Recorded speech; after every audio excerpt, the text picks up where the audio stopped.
नमस्कार, good evening, शुभ संध्या। Teachers academy के इस ऑनलाइन प्लेटफॉर्म पे एक बार फिर से आप सभी लोगों का बहुत बहुत स्वागत है दोस्तों। आज एक बार फिर से मैं आप सभी लोगों के लिए वो प्रश्न लेके आया हूँ जो कि आपके नेट जेआरएफ के एग्ज़ाम के लिए बहुत इंपॉर्टेंट होते हैं। जी हाँ, आप सभी को पता है कि जून में यूजीसी नेट जेआरएफ का एग्ज़ाम होने जा रहा है और इसके लिए पॉलिटिकल साइंस की क्लासेस आपकी टीचर्स एकेडमी के इस ऑनलाइन प्लेटफॉर्म पे अवेलेबल हैं और मैं टॉपिक वाइज प्रश्न लेके आता हूँ संविधान से जुड़े हुए। अभी जो कि संविधान का टॉपिक चल रहा है, फिर इसके बाद सिद्धांत का चलेगा, फिर थ्योरी होगी, विचारक होंगे, फिर आईआर होगा, तुलना, उन सभी के टॉपिक वाइज प्रश्नों को लेकर के मैं आपके सामने उपस्थित होता हूँ। आज मैं जिस टॉपिक को लेकर के आपके सामने उपस्थित हुआ हूँ वो टॉपिक हमारा है संविधान संशोधन से संबंधित महत्वपूर्ण प्रश्न। यानी इंडियन कॉन्स्टिट्यूशन में आर्टिकल नंबर 368 जो बताया गया है संविधान संशोधन से जुड़ा है, तो संविधान संशोधन से जो महत्वपूर्ण प्रश्न है, कुछ आसान है, कुछ थोड़ा टफ है, उन प्रश्नों को लेकर आया हूँ। और क्लास शुरू करते हैं। शुरू करने से पहले मैं आपको एक बार फिर से बोल देता हूँ, जो भी बंदा तैयारी करना चाहता है यूजीसी नेट जेआरएफ की, सब्जेक्ट उसका पॉलिटिकल साइंस है या फिर TGT, PGT, LT grade, DT+B, Uttarakhand LT, BPSC, GIC, NVS, KVS, किसी भी एग्ज़ाम के अगर आप तैयारी करना चाहते हैं, पॉलिटिकल साइंस जितने बैच जहाँ पे चल रहे हैं, TGT, PGT, LT, GIC, EMRS, KVS, DT+B, net JRF सब, तो नया बैच स्टार्ट हो चुका है। 26 मार्च से होगा, होली से 26 मार्च शुरू हो जाएगा। अभी इसमें एडमिशन चल रहा है और इसमें सारे सब्जेक्ट में 90% की छूट दी गई है। ठीक है, अगर आप भी तैयारी करना चाहते हैं तो हमारी संस्था के नंबर पे 9628 95 92 37 पे आप कॉल या व्हाट्सएप के माध्यम से संपर्क कर सकते हैं। आपको लाइव बैच चाहिए तो लाइव मिलेगा, रिकॉर्डेड चाहिए तो रिकॉर्डेड बैच भी आपके लिए अवेलेबल है। ठीक है, तो चलिए फिर क्लास शुरू करते हैं। सभी लोगों को गुड इवनिंग। ललिता जी, रितु जी, कैलाश जी, प्रतिभा जी, सभी लोग का बहुत बहुत स्वागत है। चलिए, तो आज मैंने बता दिया ना, आप लोग का जो प्रश्न है संविधान संशोधन से जुड़ा हुआ प्रश्न है। चलिए शुरू करते हैं। पहला प्रश्न, सूची 1 को सूची 2 के साथ सुमेलित कीजिए और सूचियों के नीचे दिए गए कोड का प्रयोग करके सही उत्तर चुनिए। 69वां संवैधानिक संशोधन अधिनियम 1991, 75वां संवैधानिक संशोधन अधिनियम 1994, 80वां संवैधानिक संशोधन अधिनियम 2000, 83वां संवैधानिक संशोधन अधिनियम। क्या था, किसमें था? पहला ऑप्शन इसमें दिया है विषय वस्तु में, राज्य स्तरीय किराया अधिकरणों की स्थापना, अरुणाचल प्रदेश में पंचायतों में अनुसूचित जातियों के लिए कोई आरक्षण नहीं, गांव या अन्य स्थानीय स्तरों पर पंचायतों का संगठन, 10वें वित्त आयोग की सिफारिशों को स्वीकारना, दिल्ली को राष्ट्रीय राजधानी क्षेत्र का दर्जा देना। और नीचे यहाँ पे कोड दिया हुआ है, आपको कोड बताना है। ठीक है, तो चलिए बात करते हैं इस पर। जो पहला प्रश्न आप सभी आपने आपके सामने देख रहे हैं, तो पहला प्रश्न इसमें है क्या, देखिए। बात करते हैं हम यहाँ पे कि इसमें कौन सा आंसर सही होगा। देखिए, संविधान में 69वां संवैधानिक संशोधन अधिनियम जो 1991 हुआ था, ये वो 69 कॉन्स्टिट्यूशनल अमेंडमेंट है 1991, जिसके बिहाफ पे हमारे देश की जो राष्ट्रीय राजधानी हुआ करती थी, पहले कलकत्ता थी, बाद में दिल्ली बनाई गई। तो इसके अंतर्गत क्या किया गया था, दिल्ली को राष्ट्रीय राजधानी क्षेत्र का दर्जा दिया गया था। तो पहला का आंसर हो गया 5th। ठीक डियर। 75वां संवैधानिक संशोधन अधिनियम 1994 के अंतर्गत किया गया था राज्य स्तरीय किराया अधिकरणों की स्थापना, यानी इसका हो गया फर्स्ट, दूसरे का हो गया फर्स्ट। 80वां संवैधानिक संशोधन 2000 जो संबंधित है, वो संबंधित है 10वें वित्त आयोग की सिफारिशों को स्वीकार करना, तो यानी इसका हो गया 4th। और 83वां संवैधानिक संशोधन अधिनियम जो संबंधित है वह अरुणाचल प्रदेश में पंचायतों में अनुसूचित जातियों के लिए कोई आरक्षण नहीं, यानी हो गया दूसरा। ठीक है, तो यहाँ पे ऑप्शन अगर देखें तो पहला कह रहा है 5, 1, 4, तो पहला ही तो है, सामने लिखा ही है, पहला ही ऑप्शन आपका यहाँ पे सही है। पहला ऑप्शन ही क्या है, बिल्कुल रितु कुशवाहा जी, बिल्कुल सही आंसर है, first is the correct option. अगला प्रश्न, अनुच्छेद 368 के अंतर्गत संसद संविधान के किसी भी भाग में संशोधन कर सकती है। कारण कह रहा है कि संसद भारत की जनता द्वारा निर्वाचित उच्चतम विधायी संस्था है। तो क्या दोनों सही हैं, व्याख्या कर रहे हैं या नहीं कर रहे हैं? एक गलत है, एक सही है। क्या लगता है कि इस प्रश्न के अकॉर्डिंग क्या सही होगा आपका? कह रहा है अनुच्छेद 368 के अंतर्गत, तो कल जब हम लोगों ने पढ़ना शुरू किया था, भाई कल ही क्लास हुई थी इस टॉपिक की, तो हमने बताया था इसकी प्रैक्टिस आज हम कराएंगे। तो हमने जब कल पढ़ा था तो सबसे पहले यही मैंने बताया था कि संविधान में अगर संशोधन करना होता है तो संसद जो होता है उसके माध्यम से होता है, राज्य विधानमंडल का जिक्र नहीं किया जाता। ठीक है, तो संसद संविधान के किसी भाग में संशोधन कर सकती है, बिल्कुल सही है, संवैधानिक ढांचे को छोड़ करके, संवैधानिक ढांचे को छोड़ करके बाकी किसी भाग में संशोधन कर सकती है। भारत की जनता द्वारा निर्वाचित उच्चतम विधायी संस्था है, बिल्कुल ये उच्चतम विधायी संस्था है, और संसद में जो चुन जाते हैं सदस्य लोकसभा राज्यसभा के, वो जनता द्वारा चुने जाते हैं। तो बिल्कुल, तो जनता द्वारा चुनी गई ये सबसे बड़ी विधायी संस्था है। विधायी यानी ये कानून का निर्माण करती है, तो बिल्कुल सही है। इसीलिए कहा जाता है कि अनुच्छेद 368 के अंतर्गत संसद संविधान के किसी भी भाग में संशोधन कर सकती है। दूसरे का भी आंसर सही है, ए इज द करेक्ट ऑप्शन, क्योंकि इससे बड़ी कोई विधायी संस्था नहीं है। ठीक है डियर। अगला प्रश्न, निम्न विधेयकों में से किस एक का भारतीय संसद के दोनों सदनों द्वारा अलग अलग विशेष बहुमत से पारित होना आवश्यक है? साधारण विधेयक, धन विधेयक, वित्त विधेयक, संविधान संशोधन विधेयक। ये प्रश्न आपके सामने स्क्रीन पर है। ये कौन सा ऐसा विधेयक है जो संसद के दोनों सदनों द्वारा अलग अलग विशेष बहुमत से, यानी ये संसद है और संसद के दो सदन हैं, एक है लोकसभा, दूसरा है राज्यसभा, तो दोनों से विशेष बहुमत यानी 2/3 बहुमत से, यानी जितने सदस्य लोकसभा राज्यसभा में उपस्थित होंगे उनके 2/3 बहुमत से पारित हो। गुड इवनिंग शिल्पी जी। कौन सा है इसमें से? तो साधारण विधेयक, धन विधेयक, वित्त विधेयक, संविधान संशोधन विधेयक। आंसर आपका सही है, constitutional amendment bill. Good evening. Third का आंसर सही है, डी, बिल्कुल Kailash Chandra ji, D is the correct option, not Shilpi ji, B नहीं, डी, संविधान संशोधन विधेयक। ठीक है, ये क्या होता है, अलग अलग विशेष बहुमत से पारित होता है दोनों सदन से, संविधान में अगर कोई संशोधन करना होता है तो। ठीक है, अगला प्रश्न, भारत के संविधान में किस अनुच्छेद में उसके संशोधन की प्रक्रिया दी गई है? लोग चिल्ला चिल्ला के गला फाड़ फाड़ के बोल रहे थे कि भारत देश के संविधान में जो एक भाग दिया गया है संविधान संशोधन से जुड़ा हुआ, अभी मैंने कल ही बताया था। ठीक है, आप जानते भी हैं, तो याद रखिएगा संशोधन का जो भाग बताया गया है अनुच्छेद 368 में, और अगर भाग पूछ ले तो भाग है 20, अभी कल की क्लास में बताया था। अगर अनुच्छेद की जगह अगर भाग पूछ ले ऑप्शन में, भाग 18, 19, 20, 21, तो आप बताओगे भाग 20 में अनुच्छेद 368 में, बिल्कुल ये आंसर तो सबका सही होगा। उस स्थिति में जबकि लोकसभा द्वारा पारित किसी संविधान संशोधन विधेयक को उच्च सदन यानी राज्यसभा ने अस्वीकार कर दिया हो, तब विधेयक अंतिम रूप से समाप्त हो जाता है। विधेयक पर विचार करने और उसे पारित करने के लिए दोनों सदनों की संयुक्त बैठक बुलाई जाती है।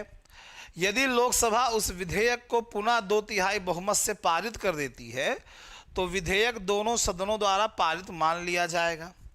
उच्च सदन द्वारा विधेयक के अस्वीकार होने पर भी संशोधन विधेयक दोनों सदनों द्वारा पारित मान लिया जाएगा। तो आपको यहाँ बताना है कि इसमें क्या होगा। प्रश्न का आंसर बताइए, क्या होगा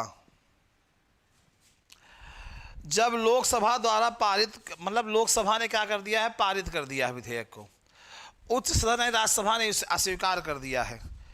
तो आंसर यहाँ पे आ रहा है कि सर बी होगा। रितु कुशवाहा जी कह रहे, नहीं रितु जी, सी बी ये सब आंसर नहीं है, आंसर है ए।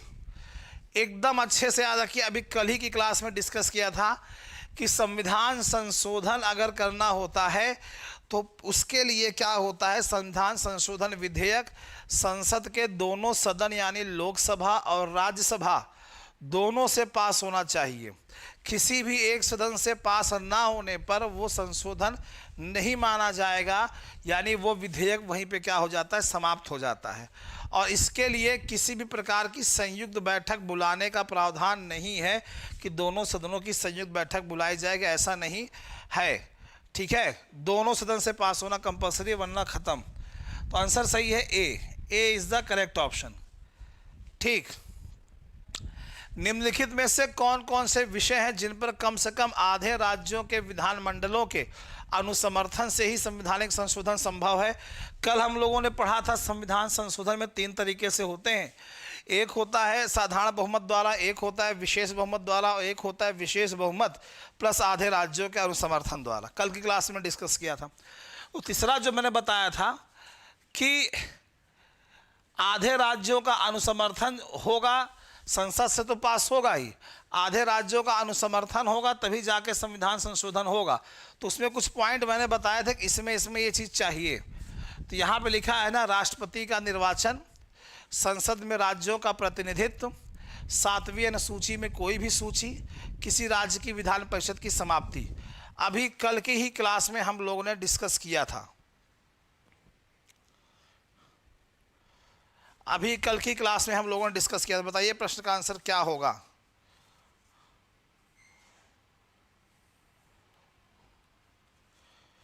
बताइए क्या होगा। अभी कल ही बताया था मैंने। देखिए, ये तीसरे प्रकार का संशोधन है, यानी संसद से दोनों सदनों से विशेष बहुमत यानी 2/3 से पास होगा और आधे राज्यों से विधानमंडल से पास होना चाहिए। ऐसा किस में होता है, राष्ट्रपति का निर्वाचन, अगर उसमें संशोधन करना हुआ तो संसद से 2/3 बहुमत से पास होगा बिल। फिर उसके बाद आधे राज्यों का अनुसमर्थन होना चाहिए। फिर संसद में राज्यों का प्रतिनिधित्व इसमें होना चाहिए। फिर 7वीं अनुसूची में भी कोई भी सूची, इसमें भी कल बताया था मैंने। ये जो चौथा आपके सामने लिखा हुआ है, किसी राज्य की विधान परिषद की समाप्ति, तो मैंने आपको बताया था ये संसद द्वारा साधारण बहुमत से होता है। कैसे होता है, साधारण बहुमत से। ठीक है, तो साधारण बहुमत का मतलब संसद में, संसद के दोनों सदन से, लोकसभा और राज्यसभा से आधे से ज़्यादा, चाहे एक ही क्यों ना ज़्यादा हो। जैसे लोकसभा में मान लीजिए 200 लोग आए हैं, 200 का आधा 100 हो गया, एक ज़्यादा 101 हो गया। अगर इतने आधे से ज़्यादा, चाहे एक ही क्यों ना ज़्यादा हो, इतने लोग पास कर देंगे तो बिल पास हो जाएगा। राज्यसभा से भी ऐसे होगा वो। तो किसी भी राज्य में विधान परिषद को समाप्त कर सकती है संसद, या फिर विधान परिषद की स्थापना भी कर सकती है इसी आधार पे। तो ये साधारण बहुमत के आधार पे होता है, इस तरीके से नहीं होता कि विशेष बहुमत प्लस आधे राज्यों का अनुसमर्थन। तो आपका आंसर सही हो गया, पहला, दूसरा, तीसरा, और ये option number A is the correct option. अभी कल की क्लास में बताया था मैंने।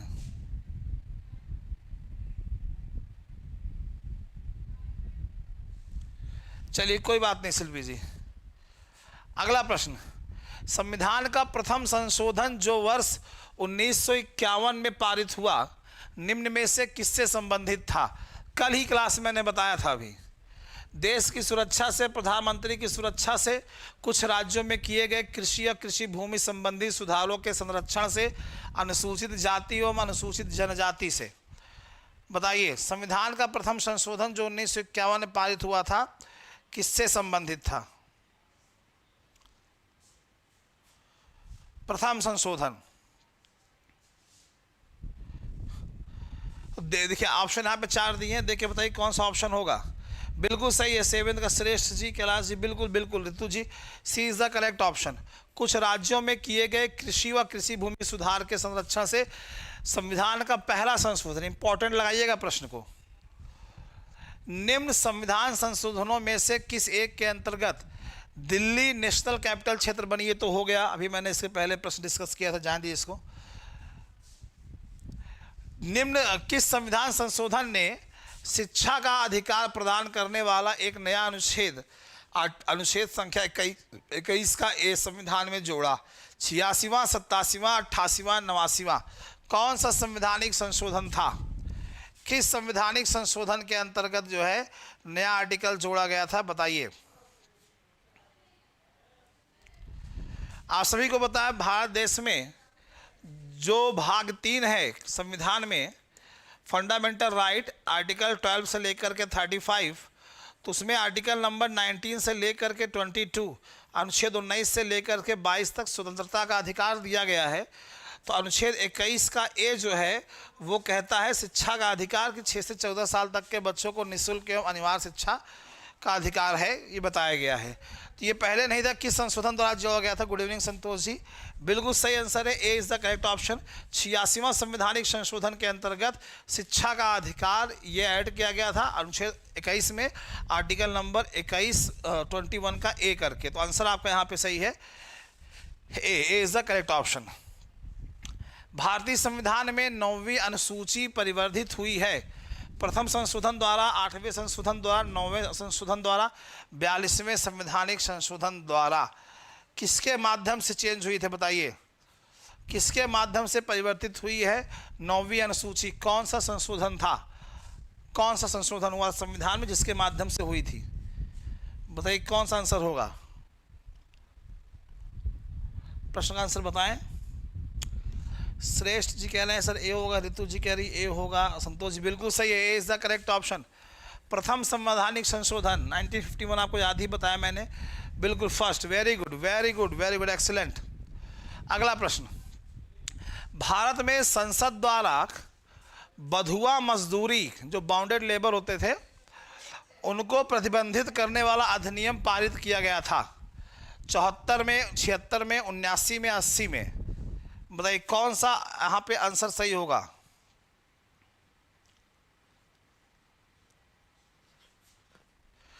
मतलब बंधुआ मजदूरी का मतलब होता है कि जैसे मजदूरी कैसे कराते थे कि तुम्हारे पिताजी भी काम करते थे हमारे यहाँ, तुम भी काम करोगे, तुम्हारे बाद तुम्हारे बच्चे भी हमारे यहाँ काम करेंगे, ऐसा बाउंडेड लेबर, बंधुआ मजदूरी ये होता था। तो इसको प्रतिबंधित किया गया था किस सन में किया? बिल्कुल 1976 में बंधुआ मजदूरी को प्रतिबंधित करने वाला एक्ट बनाया गया था कि आज से क्या है, बंधुआ मजदूरी बंद, बंधुआ मजदूरी प्रतिषेध कर दिया गया, उसको प्रतिबंधित कर दिया गया 1976। बिल्कुल सही आंसर जिन लोगों ने ये बताया है बी, वेरी गुड। सिक्किम नया राज्य कब बना था? 30वें संवैधानिक संशोधन द्वारा, 34वें संवैधानिक संशोधन द्वारा, 35वें संवैधानिक संशोधन द्वारा, 36वें संवैधानिक संशोधन द्वारा। सिक्किम नया राज्य कब बना था? कौन सा संवैधानिक संशोधन हुआ था? किस संवैधानिक संशोधन के माध्यम से सिक्किम एक नया राज्य बना था? 30, 34, 35, 36 आंसर आना शुरू हो रहा है कि सर ये होगा, सर ये होगा। बिल्कुल सही बिल्कुल सही बिल्कुल सही बिल्कुल सही। 36वें संवैधानिक संशोधन द्वारा सिक्किम एक नया राज्य बना था, बिल्कुल बिल्कुल सही आंसर, वेरी गुड। निम्नलिखित कथनों पर विचार कीजिए। भारतीय संविधान में कोई संशोधन लाने का उपक्रमण किया जा सकता है। भारतीय संविधान में कोई संशोधन लाने का उपक्रमण किया जा सकता है लोकसभा द्वारा, राज्यसभा द्वारा, राज्य विधानमंडल द्वारा, राष्ट्रपति द्वारा। किसके द्वारा लाया जाता है? नीचे कूट दिया हुआ है, आपको कूट देख के जवाब देना है कि कौन सा आंसर यहाँ पे सही होगा। बताइए कौन सा आंसर सही होगा?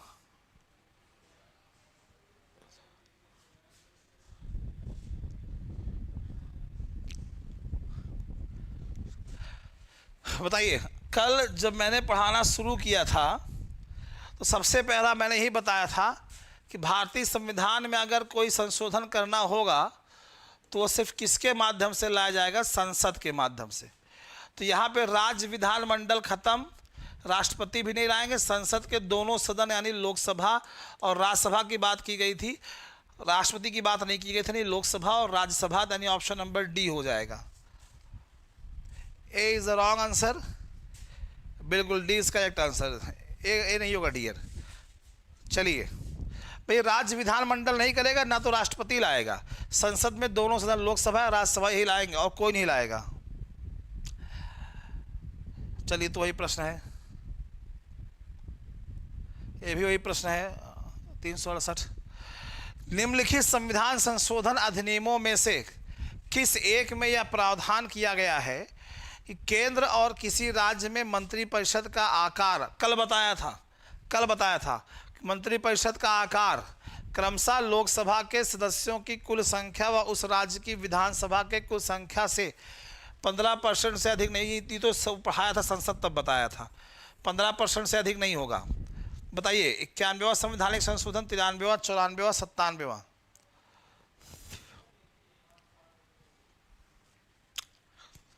बताइए कौन सा होगा?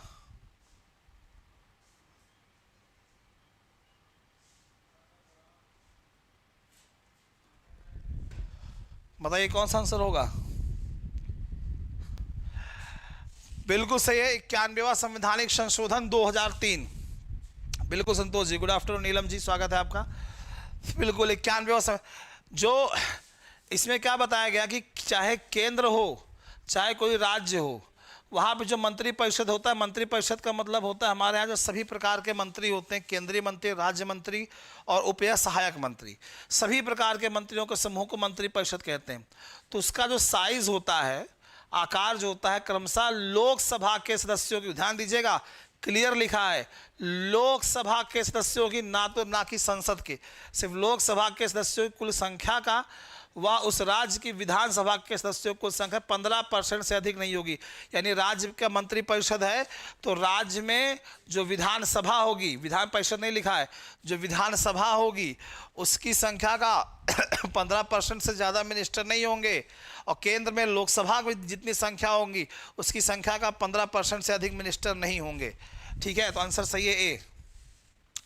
भारतीय संविधान के अनुसार निम्न विषयों पर संवैधानिक संशोधन के लिए कम से कम आधे राज्यों के विधानमंडल द्वारा संपुष्टि आवश्यक है। बताइए, संविधान के संघीय प्रावधान में सर्वोच्च न्यायालय के अधिकार, संविधान संशोधन की प्रक्रिया और नए राज्यों का निर्माण अथवा राज्यों की सीमाओं तथा नामों में परिवर्तन लिखा है 1, 2, 3, 1, 2, 4, 1, 3, 4, 2, 3, 4। कौन सा ऑप्शन आपको लगता है यहाँ पे सही होगा?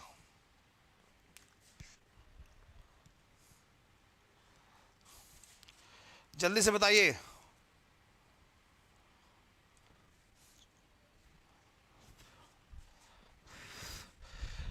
बताइए, संवैधानिक संशोधन आधे राज्यों का। देखिए, कल जब मैंने क्लास में पढ़ाया था तभी मैंने आपको बता दिया था कि संविधान के संघीय प्रावधान में अगर संशोधन करना हुआ, सर्वोच्च न्यायालय के अधिकार में करना हुआ, संविधान संशोधन की प्रक्रिया में करना हुआ, संविधान यानी अनुच्छेद, कल मैं लास्ट में बात बताई थी कि अनुच्छेद 368 के अंतर्गत जो तीसरे प्रकार की संशोधन की प्रक्रिया है कि संसद के दोनों सदन से विशेष बहुमत के साथ साथ आधे राज्यों का अनुसमर्थन भी होना चाहिए, इस तरह संशोधन होता है।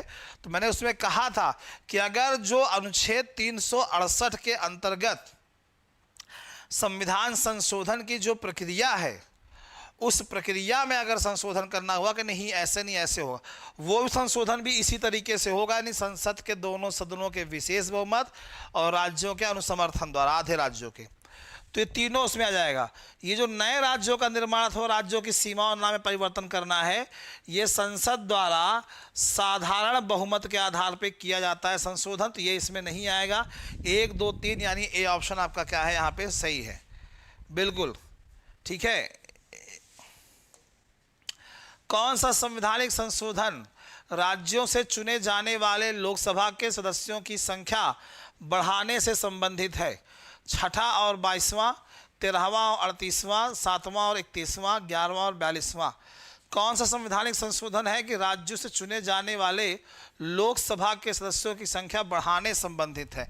हर राज्य से जो लोकसभा के सदस्य चुने जाते हैं ना, उनकी संख्या बढ़ाने संबंधित कौन सा संशोधन है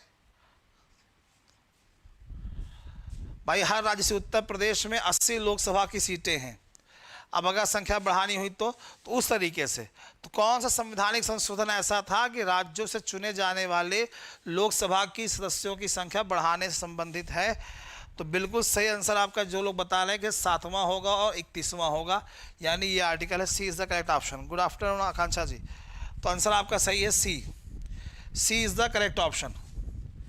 निम्नलिखित संविधान संशोधन अधिनियमों में से किस एक के अंतर्गत भारत के संविधान की 8वीं अनुसूची में 4 भाषाएं जोड़ी गईं?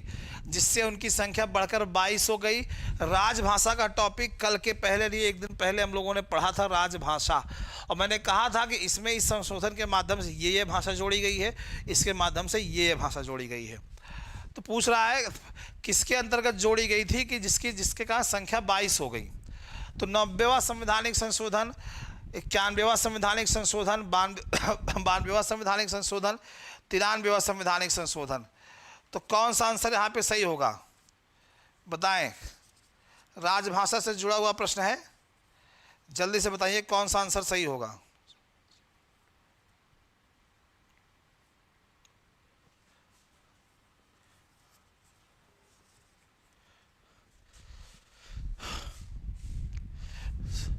आंसर आ रहा है, जानकी पाल जी कह रहे हैं सर सी होगा, रितु जी, आकांक्षा जी, शिल्पी जी सी बता। हाँ देखिए 92वां संवैधानिक संशोधन बिल्कुल सही आंसर है। 92वां संवैधानिक संशोधन अधिनियम 2003 के अंतर्गत इसमें जो भाषाएं जोड़ी गई थी, बोडो, डोगरी, मैथिली, संथाली, याद रखिएगा, बताया था क्लास में मैंने, बोडो, डोगरी, मैथिली और संथाली, ये 4 भाषाएं जोड़ी गई थी 92वां संवैधानिक संशोधन अधिनियम 2003 के माध्यम से। तब इनकी संख्या क्या हो गई, 22 में, सॉरी, जो 8वें अनुसूची में भाषा है वो उसमें 22 हो गई थी। ठीक है, याद रखिएगा। बिल्कुल बिल्कुल संतोष जी, वही जी, बिल्कुल आकांक्षा जी। भारतीय संविधान का 79वां संवैधानिक संशोधन किससे संबंधित है। केंद्र राज्य संबंधों से, 2 राजनीतिक दलों की स्थापना से, मूल अधिकारों से, लोकसभा और राज्य विधानसभा में अनुसूचित जातियों और जनजातियों के आरक्षण से। कौन सा प्रश्न आपको लगता है यहाँ पे सही होगा। 79वां संवैधानिक संशोधन किससे संबंधित है। भारत देश के संविधान में जो 79th कॉन्स्टिट्यूशनल अमेंडमेंट किया गया था वो किससे जुड़ा हुआ है। केंद्र राज्य संबंधों से, 2 राजनीतिक दलों की स्थापना से, मूल अधिकारों से, लोकसभा और राज्य विधानसभाओं में एससी और एसटीओ के आरक्षण से। कौन सा आंसर सही होगा इसमें। तो आंसर हाँ बिल्कुल आना शुरू हो चुके हैं, इसमें सी नहीं होगा, D is the correct option. Lok Sabha और राज्य की जो विधानसभा है, लोकसभा और राज्य की जो विधानसभा है उसमें जो एससी और एसटी का आरक्षण है, तो जब हमने पढ़ा था लोकसभा उसी टाइम मैंने बताया था कि एससी एसटी के लिए आरक्षण का प्रावधान है। स्थानीय संस्थाओं में, पंचायती राज में 1/3 सीटें रिजर्व महिलाओं के लिए, उसमें आरक्षण का प्रावधान है, उससे मैंने पढ़ा था। तो आंसर सही है आपका D, D is the correct option. ठीक है, निम्न संविधान संशोधनों में से किस एक के द्वारा पहली बार संविधान में दल बदल विरोधी प्रावधान किया गया था। मोस्ट इंपॉर्टेंट क्वेश्चन है, पता नहीं कितनी बार पूछा है ये, कि किस एक के द्वारा पहली बार संविधान में दल बदल विरोधी प्रावधान किया गया था। 54वां, 53वां, 52वां, 91वां। आपको 10वीं अनुसूची याद होगी, बताइए कौन सा आंसर सही है। कौन सा आंसर सही, बहुत सिंपल प्रश्न है, थोड़ा स्पीड बढ़ाइए गाड़ी, इसलिए हम थोड़ा चल रहे हैं उसी तरीके से।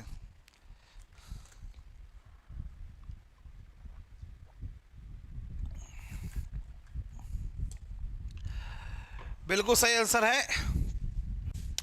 52वां संवैधानिक संशोधन है 1985। ठीक है,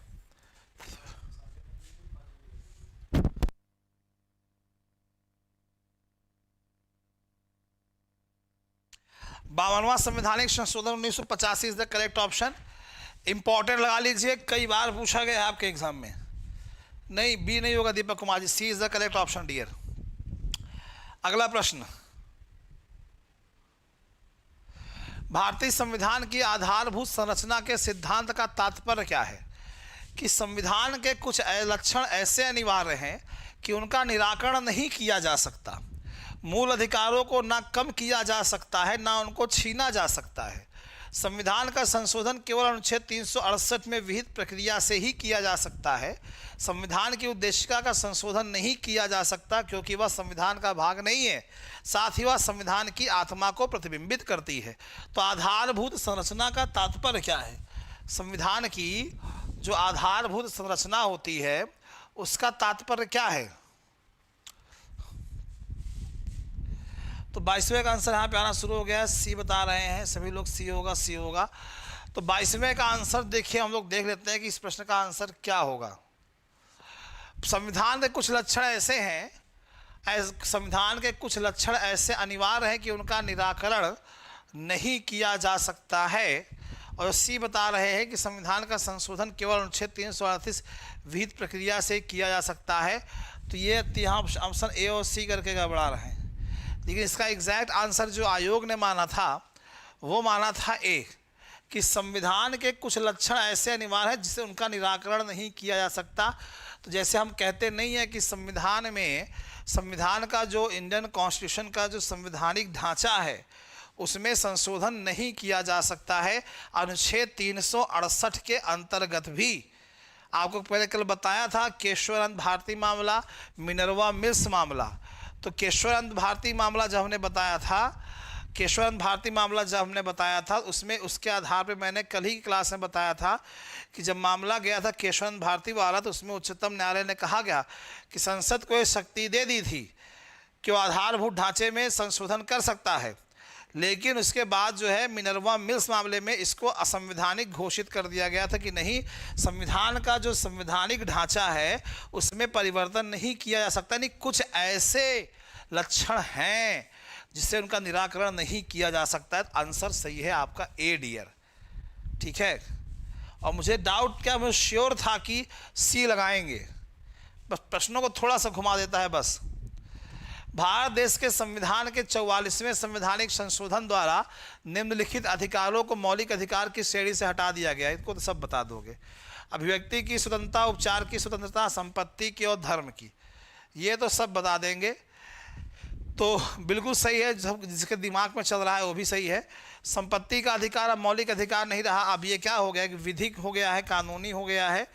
और ये अब पहले संपत्ति का अधिकार था, लेकिन अब ये कहाँ चला गया है, अनुच्छेद 300 के का में चला गया है, आर्टिकल 300A, ठीक है, इसमें चला गया है। पहले अनुच्छेद 31 में था, अब तो अनुच्छेद 31 से हटा करके इसको लेके वहाँ पर रख दिया, विधिक हो गया। बिल्कुल बिल्कुल बिल्कुल बिल्कुल सही आंसर है। ये देखिए आ गया ना केशव भारती। तो केशवानंद भारती केस का महत्व किस लिए है? इसलिए है कि उसने कार्यपालिका के आदेशों को दरकिनार कर दिया। उच्चतम न्यायालय ने, ध्यान दीजिएगा एकदम से, उच्चतम न्यायालय ने संविधान की मूल विशेषताओं को प्रतिपादित किया। उसने संघीय सरकार को कटघरे में खड़ा कर दिया, या इनमें से कोई आंसर नहीं है। अभी मैंने बताया था ना आपको, केशवानंद भारती मामले में उच्चतम न्यायालय ने कहा था कि संविधान की मूल विशेषताओं को प्रतिपादित किया था, संसद को अधिकार देने की बात कही थी कि बिल्कुल कर सकते हैं, लेकिन बाद में मिनर्वा मिल्स आया तो इसे असंवैधानिक घोषित कर दिया। यही डिक्टो उठा एक क्वेश्चन पूछा था, कल की क्लास में हमने डिस्कस किया था। नहीं नीलम जी, कल क्लास नहीं होगी, ये कल की क्लास में हुई थी। टॉपिक वाइज हम पढ़ रहे हैं, हमने कल इसी के बारे में पढ़ा था, संविधान संशोधन की प्रक्रिया के बारे में। तो ये आंसर है, तो टॉपिक वाइज आपको बिल्कुल बिल्कुल सही आंसर है। तो भी कल क्लास नहीं होगी, संडे मंडे ट्यूसडे 3 दिन नहीं होगी डियर, होली के कारण। निम्नलिखित में से किस संविधान संशोधन अधिनियम को लघु संविधान कहा गया है? 42वां, 44वां, 46वां, 50वां, किस संविधान संशोधन अधिनियम को लघु सिद्धांत कहा गया है? इस प्रश्न का आंसर बताएं। तो इस प्रश्न का आंसर क्या होगा? बहुत बार ये प्रश्न आया है, आप लोग कई एग्जामों में देखे होंगे, सिर्फ नेट जेआरएफ में ही नहीं, आप लोगों ने कई एग्जामों में देखा होगा कि प्रश्न यहाँ से आते हैं, ठीक है, आप लोग देखा होगा, बिल्कुल सही है। 42वां, इसे लघु संविधान का नाम दिया गया था। या एग्जाम में कभी कभी पूछता है कि इसे मिनी संविधान भी कहता है, मिनी संविधान। ये प्रश्न एक मर्तबा नहीं, कई मर्तबा कई एग्जाम में पूछा गया है। नेट जेआरएफ पॉलिटिकल साइंस में, टीजीटी या पीजीटी में कई बार पूछा गया है। इसको तो इम्पोर्टेंट लगा, सबको पता होगा भी। भारत के संविधान में होने वाले 97वें संवैधानिक संशोधन का सरोकार किस विषय से है? जो 97th कॉन्स्टिट्यूशनल अमेंडमेंट था, किससे जुड़ा था?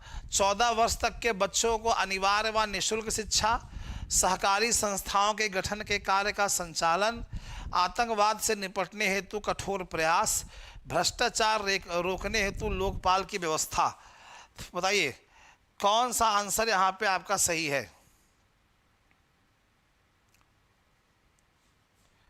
बताइए कौन सा लगता है कि 97 के अंतर्गत क्या हुआ था?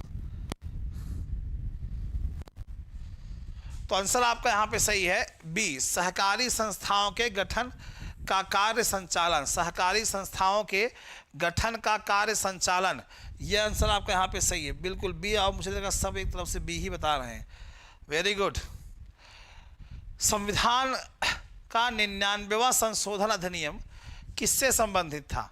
सेवा कर के विनियोजन तथा उगाही के लिए केंद्र को अधिकार देना, राष्ट्रीय न्यायिक आयोग के गठन से, जनगणना 2001 के आधार पर निर्वाचन क्षेत्रों का पुनः समायोजन, राज्यों के बीच नई सीमाओं का सीमांकन।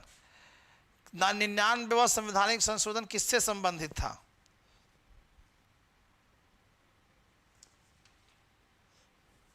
जल्दी से बताएं।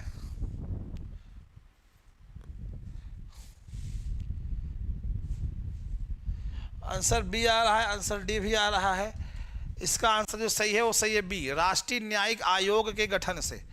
राष्ट्रीय न्यायिक आयोग के गठन से, B is the correct option dear, B is the correct option, not D. तो संविधान का जो 99वां संवैधानिक संशोधन अधिनियम था वो राष्ट्रीय न्यायिक आयोग के गठन से संबंधित था। संविधान का कौन सा संशोधन यह प्रावधानित करता है कि कोई कानून जो राज्य के उन नीति निदेशक सिद्धांतों को जो अनुच्छेद 39 बी और सी में वर्णित हैं प्रभावी बनाने हेतु पारित किया जाए, इस कारण से निरस्त नहीं किया जाएगा कि वह अनुच्छेद 14 और 19 में प्रदत्त अधिकारों को सीमित करता है। सीमित है ये, ठीक है। तो कौन सा आंसर है? 25वां है, 28वां है, 42वां, 44वां है?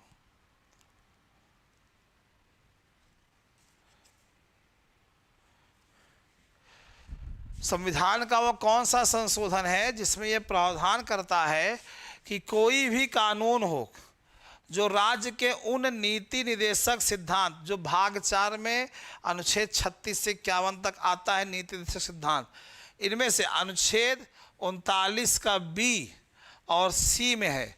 तो नीति निर्देशक सिद्धांत अनुच्छेद 39 का बी और 39 का सी जो है उसमें जो बात लिखी गई है उसको प्रभावी बनाने हेतु पारित किया जाए, इस कारण से निरस्त नहीं किया जाएगा कि वह अनुच्छेद 14 और 19 में दिए गए अधिकारों को सीमित करता है।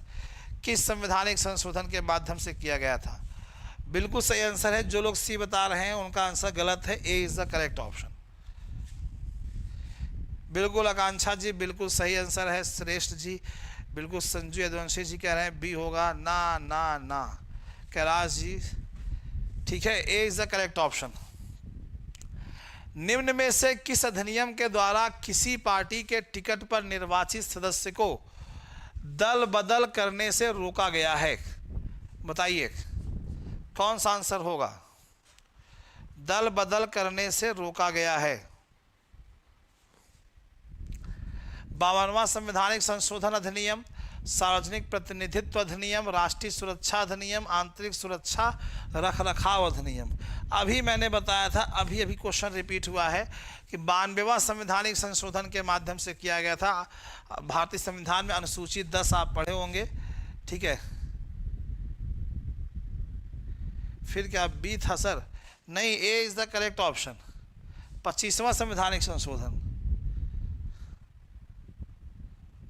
ठीक है। अगला प्रश्न, दल परिवर्तन विरोध, 25वां A option third year Sanju Yaduvanshi जी।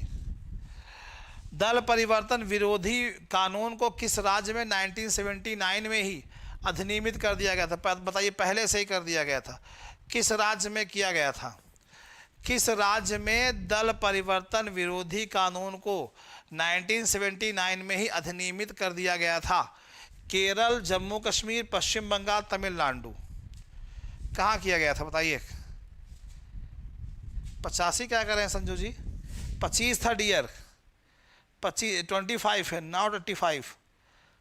बताइए इसमें कौन सा आंसर सही होगा?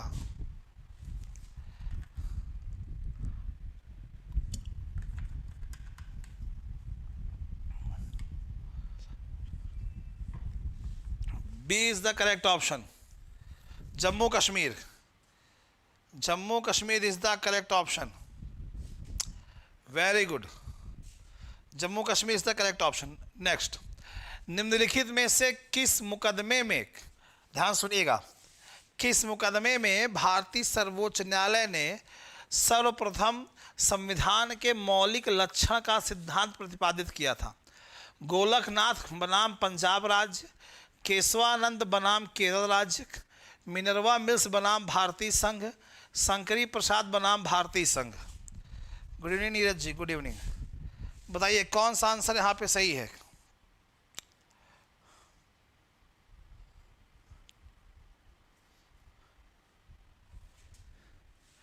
किस मुकदमे में भारतीय सर्वोच्च न्यायालय ने सर्वप्रथम संविधान के मौलिक लक्षण का सिद्धांत? तो अभी आपको मैंने बताया था केशवानंद बनाम केरल राज्य, ठीक है, बिल्कुल सही आंसर यहाँ पे आ रहा है, बिल्कुल सही आंसर आ रहा है, वेरी गुड। निम्नांकित किस विवाद में सर्वोच्च न्यायालय ने पहली बार संसद की संविधान संशोधन शक्ति को सीमित किया? Most important question.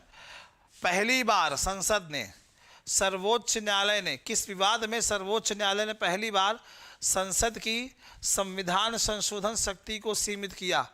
ए के गोपालन बनाम मद्रास राज्य, गोलकनाथ बनाम पंजाब राज्य, केशवानंद भारती बनाम केरल राज्य, मिनर्वा मिल्स बनाम भारत संघ। बताइए कौन सा आंसर सही होगा?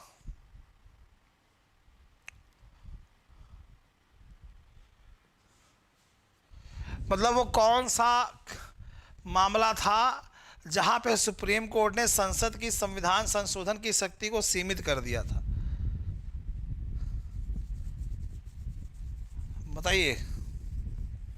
बिल्कुल सही है, गोलकनाथ बनाम पंजाब, यही वो विवाद था जहां पे सुप्रीम कोर्ट ने पहली बार संसद की जो संविधान संशोधन की शक्ति थी उसको उन्होंने सीमित कर दिया था। बिल्कुल सही आंसर। निम्न में से कौन सा एक संवैधानिक संशोधन मौलिक कर्तव्यों से संबंधित है? ये तो सबसे आसान प्रश्न है, ये तो सबसे आसान प्रश्न है।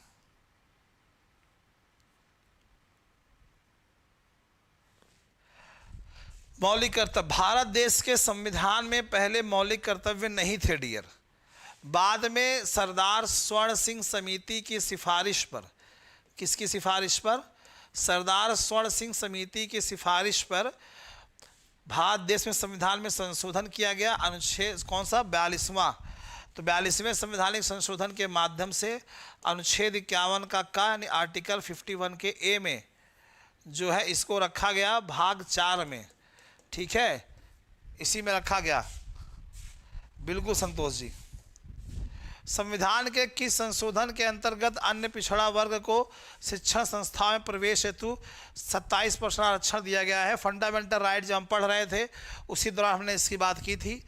92वां, 93वां, 94वां, 96, किस संवैधानिक संशोधन के माध्यम से ये किया गया है? बताइए किस संवैधानिक संशोधन के माध्यम से ये किया गया है कि अन्य पिछड़ा वर्ग को, यानी जो ओबीसी वर्ग होता है उसको शिक्षा संस्थाओं में प्रवेश हेतु 27% का आरक्षण दिया जाएगा? किसमें किया गया है? आंसर आ रहा है ए, आंसर आ रहा है बी, चेंज करके आंसर आ रहा है। और लोग बताइए भाई। ए, शिल्पी जी भी कह रही ए होगा। चलिए हम बताते हैं, इसका आंसर सही है बी। 93वां संवैधानिक संशोधन के अंतर्गत अन्य पिछड़ा वर्ग जो है उनको शिक्षण संस्थाओं में प्रवेश करने के लिए 27% का आरक्षण जो है दिया गया है। तो बिल्कुल सही आंसर है B, B is the correct option, B is the correct option. निम्नलिखित कथनों पर विचार कीजिए। बताइए, भारत के संविधान में संशोधन केवल लोकसभा में एक विधेयक की पुनः स्थापना द्वारा ही प्रारंभ किया जा सकता है। दूसरा है, यदि ऐसा संशोधन संविधान के संघीय चरित्र में परिवर्तन की मांग करता है तो संशोधन का अनुसमर्थन भारत के सभी राज्यों के विधानमंडल द्वारा किया जाना आवश्यक है। तो क्या होगा इसका आंसर? क्या होगा इस प्रश्न का आंसर? 35वें प्रश्न का आंसर क्या होगा?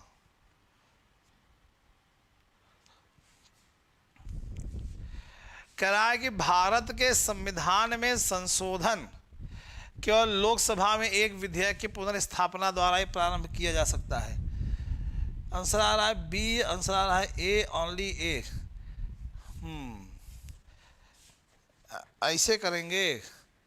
प्रश्न अगर थोड़ा सा बड़ा लिख दिया जाता, अच्छा ये चीज़ अक्सर होती है, प्रश्न को थोड़ा सा बड़ा लिख दिए, थोड़ा सा एक पेज में प्रश्न को भर दिए, एक लाइन का प्रश्न है उसमें फर्जी का 4 लाइन लिख करके उसे बड़ा बना दिया जाता है, और लड़के फिर उसको 4 लाइन को 40 बार पढ़ेंगे और 90% चांस होता है कि गलत ठोक देते हैं, क्योंकि ज़रूरत से ज़्यादा इसमें दिमाग लगा देते हैं।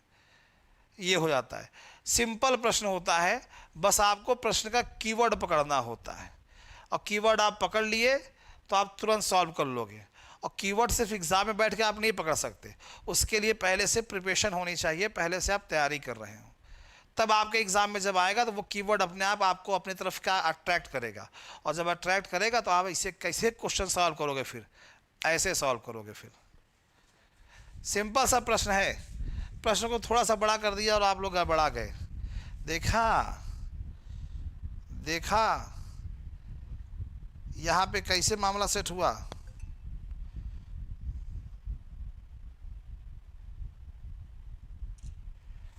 अरे भाई इसमें दोनों नहीं होगा, डी। पहले धड़ाधड़ लोग ये बताए जा रहे थे। लिखा क्या है, संविधान में संशोधन केवल लोकसभा में होता है, लोकसभा राज्यसभा दोनों में पास होना चाहिए ना डियर। तो पहला तो गलत हो गया। दूसरा क्या है, ऐसा संशोधन संविधान के संघीय चरित्र में परिवर्तन की मांग करता है तो संविधान का अनुसमर्थन भारत के सभी राज्यों। पहली बात तो यहाँ पे आधे राज्य होता है, और दोनों गलत हो जाएगा।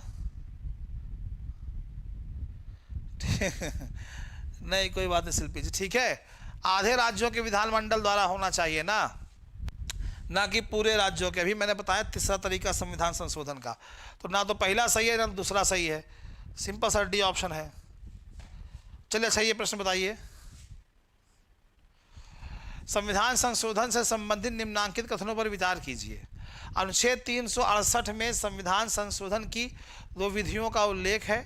संविधान संशोधन विधेयक केवल लोकसभा में प्रारंभ किया जा सकता है। संविधान संशोधन विधेयक पर संसद के दोनों सदनों के बीच विवाद की दशा में दोनों सदनों की संयुक्त बैठक बुलाई जा सकती है। राष्ट्रपति संविधान संशोधन विधेयक पर विशेषाधिकार है, ये विशेषाधिकार का प्रयोग नहीं कर सकता, केवल 1-3, 1-4, 3-4, 2-3-4। ये तो बहुत सिंपल सा प्रश्न है, हलवा प्रश्न है, एकदम हलवा प्रश्न है।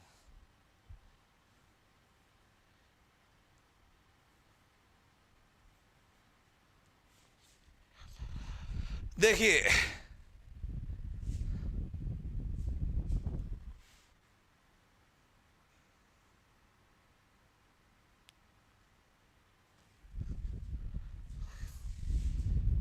बताइए कौन सा आंसर होगा।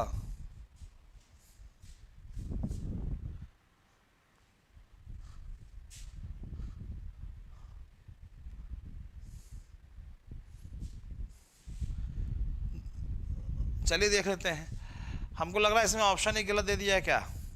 अनुच्छेद 368 में संविधान संशोधन की 2 विधियों का उल्लेख किया गया। नहीं, विधियां तो 3 बताई गई हैं, एक साधारण बहुमत, एक विशेष बहुमत, और एक साधारण विशेष बहुमत के साथ साथ आधे राज्यों का अनुसमर्थन भी होना चाहिए, और 3 बता दी गई है, तो पहला तो नहीं होगा। संविधान संशोधन विधेयक केवल लोकसभा में ही प्रारंभ किया जा सकता है, ऐसा कुछ नहीं है, ऐसा तो बिल्कुल नहीं है, कहीं ऐसा कुछ नहीं है, जरूरी नहीं है पहले उसी में हो, किसी में लाया जा सकता, दोनों गलत हो गया। संविधान संशोधन विधेयक पर संसद के दोनों सदनों के बीच विवाद की दशा में संयुक्त बैठक बुलाई जाती है, नहीं, संयुक्त बैठक नहीं बुलाई जाएगी।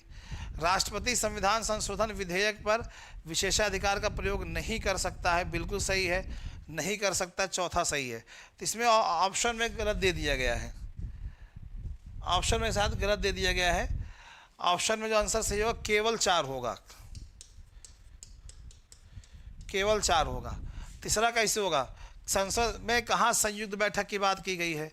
संविधान संशोधन विधेयक दोनों सदनों से पास होना चाहिए, किसी भी एक सदन से अगर नहीं पास होगा तो वो समाप्त हो जाएगा विधेयक, जिसके लिए संयुक्त बैठक का प्रावधान नहीं है, तो ये भी गलत हो गया। केवल लोकसभा में लाया जाएगा? नहीं, किसी में ला सकते हैं पहले। और 3 विधियां बताई गई हैं ना, साधारण बहुमत, विशेष बहुमत और विशेष बहुमत प्लस आधे राज्यों का अनुसमर्थन। तीनों ऑप्शन ये गलत हैं, चौथा केवल सही है। और इसमें केवल चौथा ऑप्शन कहीं नहीं लिखा था, हमको लगा मिसप्रिंट हो गया, आप लोग सही कर लीजिएगा, केवल चौथा आंसर, ठीक है, केवल चौथा, ओनली 4। जी बिल्कुल, ओनली 4 कर लीजिए, ओनली 4 कर लीजिए। अब ऐसा प्रश्न एग्जाम में आ जाएगा तो कन्फ्यूजे हो जाएंगे। निम्नलिखित में से किस वाद में भारतीय संविधान के मूलभूत ढांचे की अवधारणा प्रतिपादित की गई थी? इंदिरा साहनी वाद, शंकरी प्रसाद का वाद, रुदल शाह का वाद, इनमें से कोई नहीं। किस वाद में भारतीय संविधान के मूलभूत ढांचे की अवधारणा प्रतिपादित की गई थी?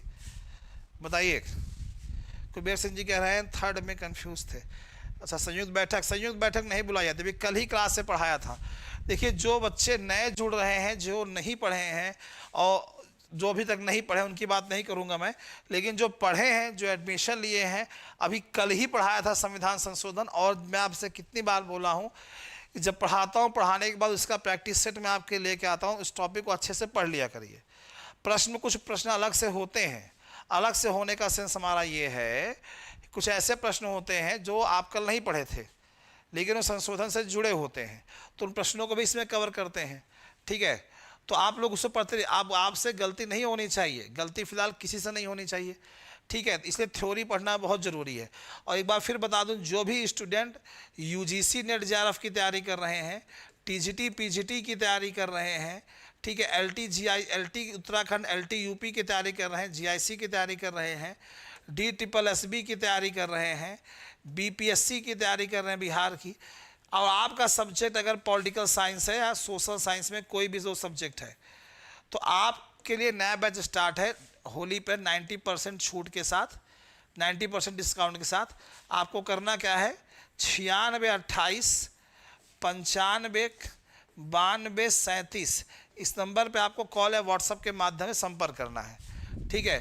इस प्रश्न का जो आंसर एकदम सही है, जो लोग यहाँ बता रहे हैं कि इस प्रश्न का आंसर क्या होगा, ठीक है, इस प्रश्न का आंसर सही है, इनमें से कोई नहीं, इनमें से कोई भी नहीं है, ठीक है। D is the correct option. अच्छा, नेट प्रॉब्लम की वजह से कोई बात नहीं।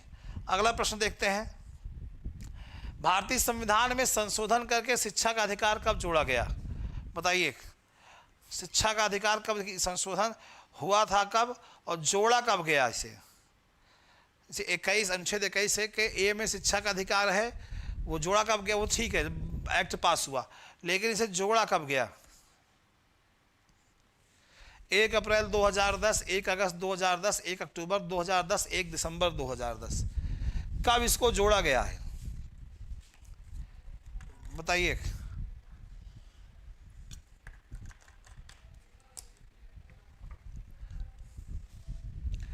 बिल्कुल सही आंसर है, ए इज द करेक्ट ऑप्शन।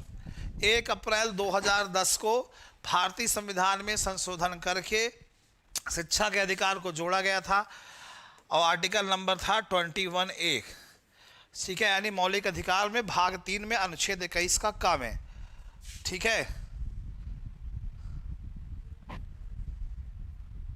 ठीक है। 38 का ए, हाँ अच्छा ऐसा लिखा आपने, 38 का ए, 38 क्वेश्चन का ऑप्शन नंबर ए। मुझे लगा कि अनुच्छेद 38 का ये बता रहे हैं। चलिए, निम्नलिखित कथनों में से कौन सही नहीं है?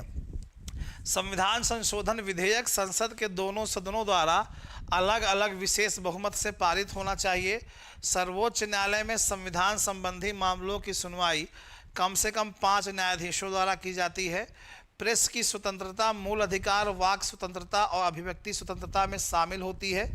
जाकिर हुसैन भारत के पहले उपराष्ट्रपति थे। कौन सा सही नहीं है?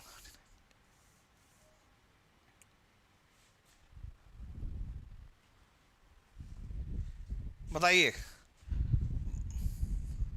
बिल्कुल सही, भारत देश के पहले उपराष्ट्रपति जाकिर हुसैन साहब नहीं थे। कौन थे भारत देश के पहले उपराष्ट्रपति? बाकी सब सही है। संविधान संशोधन विधेयक संसद के दोनों सदनों द्वारा अलग अलग पार होता, बिल्कुल है। सर्वोच्च न्यायालय में संविधान संबंधी मामलों की सुनवाई कम से कम 5 न्यायाधीशों द्वारा की जाती है। प्रेस की स्वतंत्रता, मूल अधिकार, वाक स्वतंत्रता, अभिव्यक्ति स्वतंत्रता में सम्मिलित है। बिल्कुल सही है।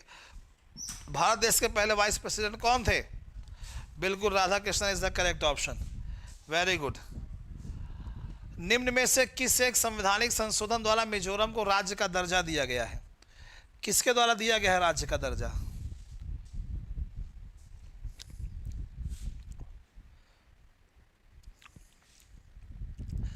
किसके द्वारा दिया गया है राज्य का दर्जा, बताइए।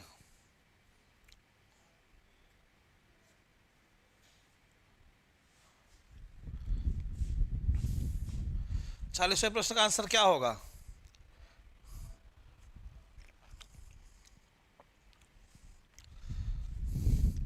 श्रेष्ठ डी कह रहे हैं डी होगा। ए इज द करेक्ट ऑप्शन। 53वां संवैधानिक संशोधन। ठीक है डियर, 53वां संवैधानिक संशोधन। वाह, ए, हाँ ए ही सही है। ए इज द करेक्ट ऑप्शन। ठीक, चलिए तो आज के लिए फिलहाल इतना ही रखते हैं। इसके अलावा संविधान संशोधन से जुड़े हुए आपके 15-20 प्रश्न और हैं जो मैं आपके टेलीग्राम में भेज रहा हूँ।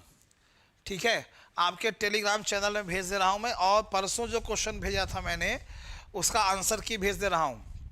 ठीक है, परसों जो क्वेश्चन भेजे थे मैं उसको फिर से दोबारा भेज के उसके नीचे आंसर की भेज दे रहा हूँ टेलीग्राम में, जो बच्चे के दिए थे। और अभी इससे जुड़े हुए 15 क्वेश्चन और हैं, वो भी मैं भेज रहा हूँ, उसको सॉल्व करिए।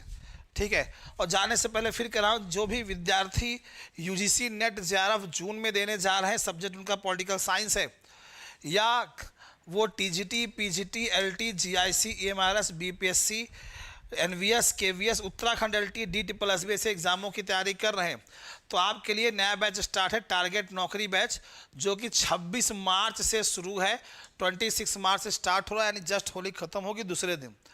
और इससे आपको क्या किया जाएगा, जो ये बैच शुरू हो रहा है इसमें आपको दिया गया है 90% की छूट दी गई है, 28 मार्च तक है 90% की छूट। ठीक है, तो अगर आप भी जुड़ना चाहते हैं तो आपका सब्जेक्ट पॉलिटिकल साइंस है, NET JRF, TGT, PGT, LT, GIC, KVS, NVS, DSSB, Bihar, कोई भी हो, आप हमारी संस्था का नंबर 96 28 95 92 37 पे कॉल कर सकते हैं। इन केस कॉल बिजी है, नहीं उठ पाया, आप उससे व्हाट्सएप छोड़िए, आपको रिप्लाई जाएगा। ठीक है, और साथ ही साथ आपको एकलव्य बैच आप देख सकते हैं, टीचर्स एकेडमी का आप ऑनलाइन ऐप जो है आप लोड कर सकते हैं, फ्री, उसका कोई चार्ज नहीं है। जब उसको आप ओपन करेंगे उसमें एकलव्य बैच एक आएगा, इसमें पॉलिटिकल साइंस से जुड़े हुए, चाहे वो नेट जेआरएफ के बच्चे हों, टीजीटी पीजीटी के बच्चे हों, चाहे वो DSSB के हों, चाहे वो किसी भी चीज़ के बच्चे हों, सब्जेक्ट उनका पॉलिटिकल साइंस है। 1000 से ज़्यादा प्रश्न आपको वहाँ पे देखने को मिलेंगे, विथ आंसर, विथ एक्सप्लेनेशन। आपको टीचर्स एकेडमी का ऐप अपलोड करना है, वहाँ पे आपको मिल जाएगा। चलिए फिर मुलाकात होती है आप लोगों से संडे, मंडे, ट्यूसडे। अब बुधवार को मुलाकात होगी। आप सभी को होली की बहुत बहुत शुभकामनाएं, और अच्छे से मनाइएगा होली, अबीर से खेलिएगा, रंग से भी खेलिएगा, हम ये नहीं कहेंगे मत खेलो, खेलिएगा लेकिन शांतिपूर्वक और प्रेम से। फिर मिलते हैं आप लोगों को, एक बार फिर से होली की बहुत बहुत बधाई आपको।